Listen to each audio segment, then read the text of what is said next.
जर तुम्हाला वारंवार खोकल्याची उबळ येत असेल, तुम्ही खोकल्याने खूप परेशान झालेला असाल, तर अशा वेळेस तुम्ही हा उपाय करा। नमस्कार, नो एव्हरीथिंग या यूट्यूब चॅनलमध्ये मी तुमचे मनापासून सहर्ष स्वागत करते। मित्रांनो, आज आपण या ठिकाणी एक साधा सोपा खोकल्यावरती उपाय पाहणार आहोत।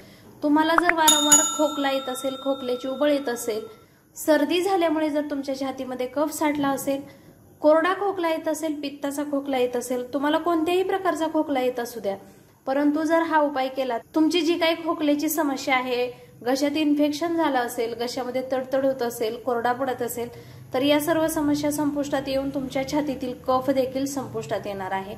तर मित्रांनो, त्यासाठी आपल्याला लागणार आहे चिमूटभर हळद, 1 चमचा मध आणि अगदीच थोडंसं आपल्याला जायफळ लागणार आहे। अगदी 2 वळसे आपण त्यामध्ये जायफळ ऍड करायचं आहे।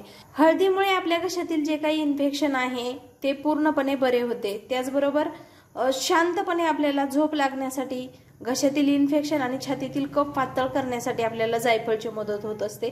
त्याचबरोबर मधामुळे देखील आपल्या छातीमध्ये जो साठलेला कफ आहे तो पूर्णपणे पातळ होऊन तो नाहीसा होण्यासाठी आपल्याला या तिन्ही घटकांची खूप सारी मदत होत असते। तर चला तर मग आता आपण प्रत्यक्षात कृतीला सुरुवात करूया। तर या ठिकाणी एका छोट्या बाउलमध्ये मी 1 चमचा मध घेणार आहे।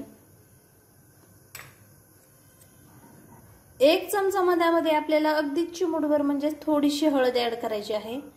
जर तुम्ही लहान मुलांना देणार असाल तर अगदीच थोडीशी द्यायची आहे।